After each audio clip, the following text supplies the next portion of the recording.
अस्सलामुअलैकुम। जीत की सोच में खुशामदीद। पाकिस्तान सुपर लीग का एक और तगड़ा मुकाबला था और उसकी हैसियत एक सेमीफाइनल की तरह थी और उसमें इस्लामाबाद यूनाइटेड को शिकस्त हुई है। लाहौर कलंदर्स ने अपना मैच जीत लिया है। इस्लामाबाद यूनाइटेड को शिकस्त देकर लाहौर कलंदर्स का अब मुकाबला होगा फाइनल में कोयटा ग्लैडिएटर्स के साथ। और वो लाहौर कलंदर्स जो आज लाहौर में खेल रही थी और वो इस्लामाबाद यूनाइटेड जिसने मजमूई तौर पर इस टूर्नामेंट को लाहौर कलंदर्स से बहुत बेहतर खेला था।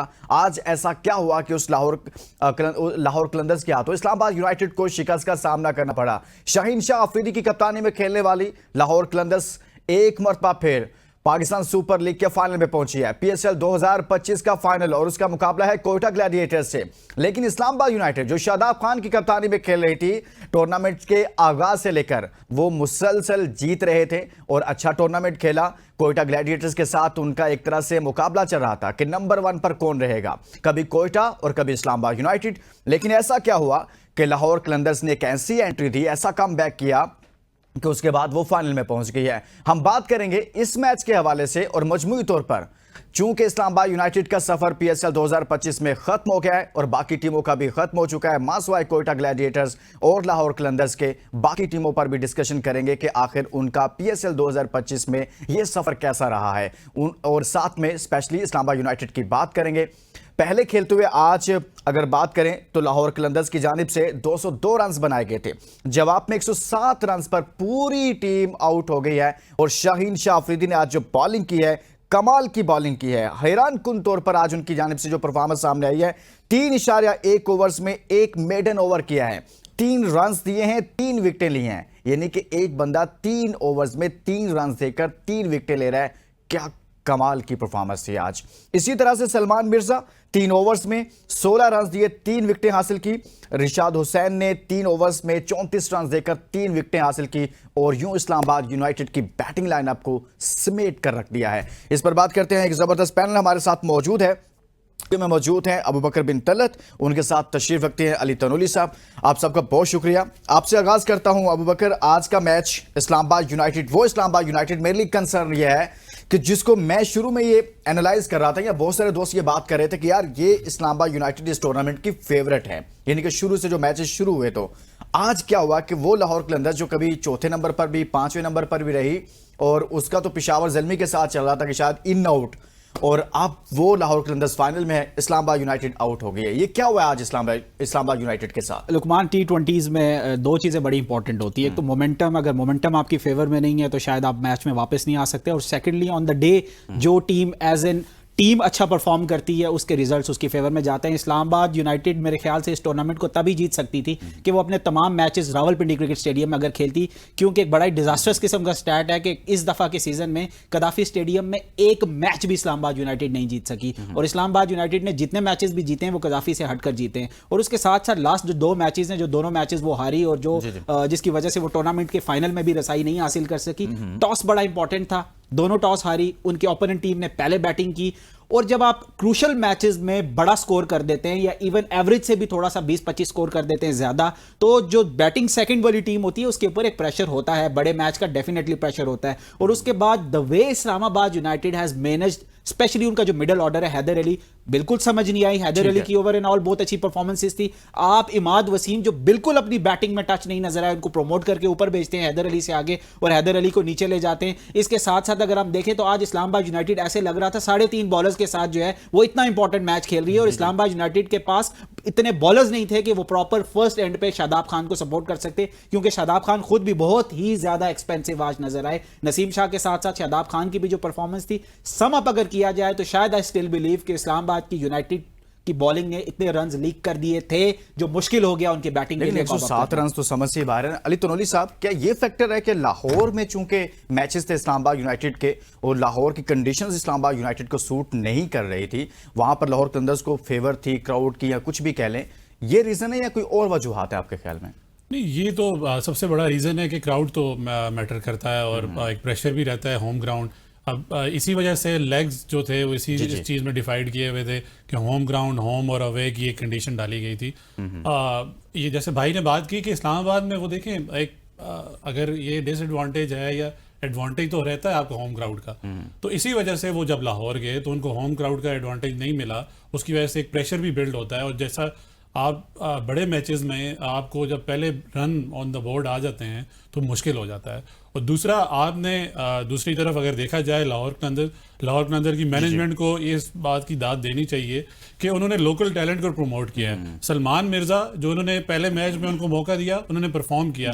आज भी वो शाहीन शाह अफरीदी के साथ दूसरे टॉप परफॉर्मर, बिल्कुल दूसरे एंड पर दूसरे एंड पे उन्होंने बहुत ही अच्छा बॉल किया और उनका स्विंग थ्रू आउट रहा। आप देखें इन आउट वो करते रहे। और सबसे सरप्राइजिंगली उनका बॉल जो है वो पेस, इतना पेस लग के तेज होता है और वो काफी सरप्राइजिंग है। और इसके साथ साथ देखा जाए तो नईम को आप क्रेडिट दें कि उन्होंने ऊपर से आके क्लिक किया। कोई भी ऐसा अच्छा टॉस फैक्टर था, मैं बॉलर टू बॉलर और बैट टू बैट में बात करता हूं, लेकिन टॉस फैक्टर था। एग्जैक्टली टॉस फैक्टर था। अगर जीत के देखें जो पिछले जो गलतियां की, जो मैच हारे भी, कराची किंग्स को अगर ले लें, इसके अलावा दूसरी जो टीम है वो उन्होंने क्या किया, पहले टॉस जीत के बैटिंग दे दी। जब आप टॉस जीत के बैटिंग देते हैं तो जब आपके रन मैक्सिमम रन बोर्ड पे आ जाते हैं तो आपके लिए मुश्किल हो जाता है। कराची किंग्स को था कि जीत के ओवर कॉन्फिडेंट हुए, टॉस जीत के पहले बैटिंग दे दी, जब 200 के करीब रन आ गए तो फिर मुश्किल हो गया। डेविड वार्नर जैसे जो ऑस्ट्रेलियन माइंडसेट है, अटैकिंग गेम करते हैं, पर वो ओवर कॉन्फिडेंस में मारे गए। उन्होंने क्या किया, पहले तो कहा कि जी जितने भी रन हो जाए हम चेस कर लेंगे, पर ऐसे नहीं होता। वहां से ऊपर से जैसे ही विकेट गिरी, खुशदिल जैसे प्लेयर जो इस पूरे PSL 10 में काफी अच्छा परफॉर्म किया, वो बिल्कुल उन्होंने हाथ में दे दिया, बॉल दे दिए। और उसके अलावा मिडिल ऑर्डर उनका पूरा क्लैप्स कर गया। तो कहीं ना कहीं एक तो होम क्राउड का इम्पैक्ट होता है और बड़े मैचेस में बड़े रन का इम्पैक्ट भी होता है, उसको आप इग्नोर नहीं कर सकते। अबू बकर बिन तलत, हम अगर बात करें स्पेशली जो, क्योंकि इस मैच में जो एक्स फैक्टर नजर आया ना, वो तो लाहौर की बॉलिंग नजर आई है, जिसने बिल्कुल मैच को वन साइडेड किया है ना। 107 रन मेरे ख्याल में इस PSL 2025 में जो इस्लामाबाद यूनाइटेड ने कोई एक भी मैच ऐसा नहीं खेला होगा जिस तरह का आज उन्होंने मैच खेला है। सबसे अहम चीज़ है शाहीन शाह अफरीदी की परफॉर्मेंस से हम इसका आगाज करते हैं लाहौर का।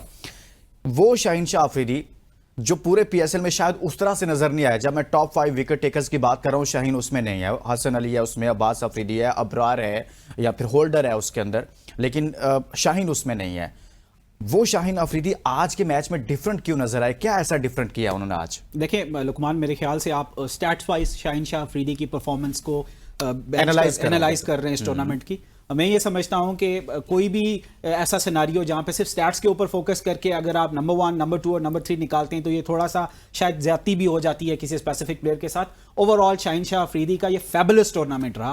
18 की एवरेज से उन्होंने विकेट्स ली, लेस देन 8 उनका इकोनॉमी रेट रहा। और मैं ये समझता हूं कि जो एक्स फैक्टर जिस तरह आप बात कर रहे हैं ना, इन्फ्लुएंस था जो उनका, जो उन्होंने परफॉर्मेंसेस दी और उन परफॉर्मेंसेस का जो इम्पैक्ट था, इम्पैक्ट परफॉर्मेंसेस दी, उसकी वजह से लाहौर कलंदर्स को बहुत ज्यादा अच्छा पॉजिटिव इंपैक्ट पड़ा बॉलिंग में भी। और जो एग्रेशन वो शो कर रहे थे, जो वो अटैक कर रहे थे, जिस तरह तनोली साहब ने भी बात की, ठीक है डेविड वार्नर ने भी उनको अटैक किया, क्योंकि T20s में जिस तरह के ये आपके सेना कंट्रीज के ओपनर्स होते हैं, वो इतनी ज्यादा बॉल से एंगेज नहीं करते या इतनी ज्यादा बॉल्स नहीं फेस करते। वो from the very first go आपको हिट करने की कोशिश करते हैं, लेकिन उसमें शाहीन शाह अफरीदी जैसे बॉलर्स के पास चांस भी होता है कि वो विकेट ले सकें। और इसके साथ साथ हमने देखा कि देखें शाहीन शाह अफरीदी जब से कैप्टन बने, लाहौर कलंदर्स की मैं बात कर रहा हूं, तो लाहौर कलंदर्स ने 4 में से 3 दफा फाइनल्स के लिए क्वालिफाई किया है। तो ये एक आध दफा आप कह सकते हैं कि यार किसी की लक बड़ी अच्छी थी, या एक आध दफा आप कह सकते हैं यार इट वाज अ फ्लूक, लेकिन इतनी कंसिस्टेंसी के साथ जब आप किसी टूर्नामेंट के फाइनल्स के लिए क्वालिफाई कर रहे होते हैं तो डेफिनेटली उसके पीछे प्लानिंग के साथ साथ एग्जीक्यूशन के साथ साथ अच्छी कप्तानी का भी एलिमेंट जरूर शामिल होता है। अली तनोली साहब, आप बड़ी बात करते हैं शाहीन शाह अफरीदी के हवाले से, बड़ी तनकीद करते हैं उन पर। आज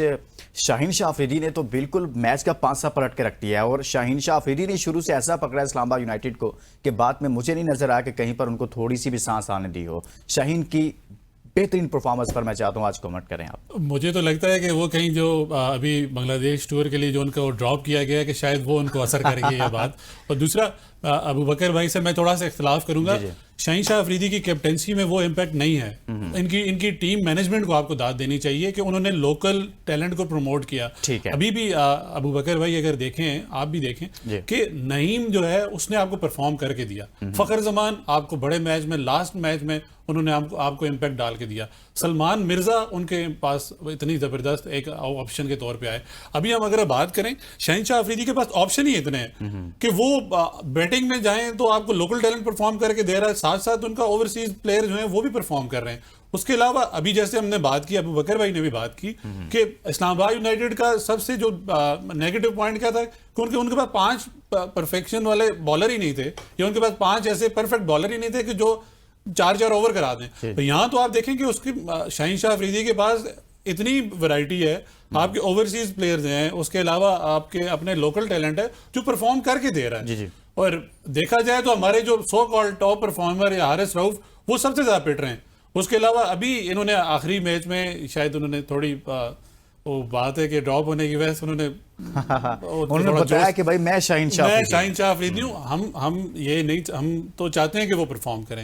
एक तरफ वो अपने आप को प्रीमियर फास्ट बॉलर भी कहते हैं, वैसे प्रीमियर ऑलराउंडर कहते हैं हाँ, बस वो ऑलराउंडर बनने की कोशिश है। ये बड़ी बात की असल बात ये है ना, देखें अगर तो आप कहते हैं ना कि उन्होंने अच्छी कप्तानी की है, उन्होंने अच्छी कप्तानी, मैं इसलिए उनको क्रेडिट नहीं देता कि वो हर जगह वो खुद आ जाते थे। जहां पे जिनका नंबर नहीं भी था वो पिछले को पीछे रख के वो कहते थे मैं खुद आ जाता हूँ। आप सब कुछ नहीं कर सकते। हमारे मुल्क का भी शायद ये मसला है कि जिसका जो काम है वो ही नहीं कर रहा। वो कह रहे मैं वजीर दाखिला भी हूं, मैं चेयरमैन पीसीबी भी हूं, मैं ये तो वो हर बंदा चाहता है कि मैं जो मेरा काम है मैं वो ना करूं और मैं दूसरे के काम में। भाई आप एक अच्छे बॉलर हो, आपको दुनिया मानती है, आप अपने उस पे रहो। पहचान आपकी बॉलिंग है। आप बेशक 100 रन भी बना लोगे तो आपको एज अ बॉलर ही आपको कंसिडर किया जाएगा।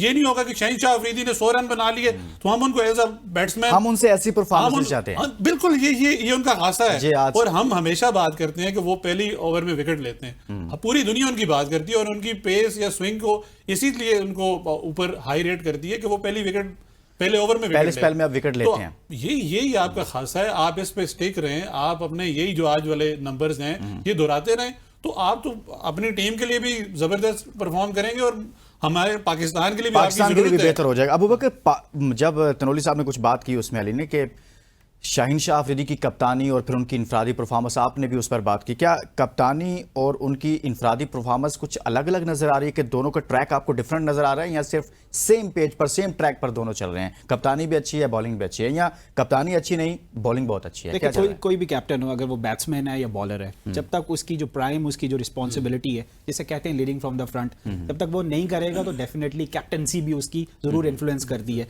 तो ये कॉन्फिडेंस होता है, सेल्फ कॉन्फिडेंस होता है। जब आप अच्छी बॉलिंग करवा रहे होते हैं तो वो रिलेट भी कर रही होती है या उसका रेप्लिका हो रहा होता है कैप्टनसी में भी। फिर आपके डिसीजंस में भी आपको कॉन्फिडेंस होता है। वो कहते हैं ना, everything that touch turn into gold, तो वो वाली सिचुएशन हो जाती है शाहीन शाह अफरीदी के लिए। लेकिन अगर आपका बुरा दिन हो रहा हो और आपकी अपनी अच्छी परफॉर्मेंसेस भी कॉम्प्रोमाइज हो तो कई दफा इस तरह होता है, आपका डिसीजन तो बहुत अच्छा होता है लेकिन उसमें भी आपको इंपैक्ट नजर नहीं आ रहा होता या फायदा नजर नहीं आ रहा होता। और इसके साथ साथ लाहौर कलंदर्स की बैटिंग मैनेजमेंट की बात की तनोली साहब ने, देखें the way Lahore Qalandars management back Shaheen Shah Afridi, ये बहुत कम ऐसा देखने को मिलता है। जितनी अथॉरिटी, जितनी पावर और जितनी डिसीजन पावर शाहीन शाह अफरीदी के पास है, not from the squad selection बल्कि प्लेइंग 11 में भी फुल अथॉरिटी उनको मिलती है। ग्राउंड में तो वो एज ए कैप्टन ऑपरेट करते ही करते हैं, लेकिन ऑफ द फील्ड भी वो कहते हैं यार ये तो शाहीन की टीम है, इसकी मर्जी है, ये जिस तरह मर्जी चलाए या जिस तरह मर्जी खेले।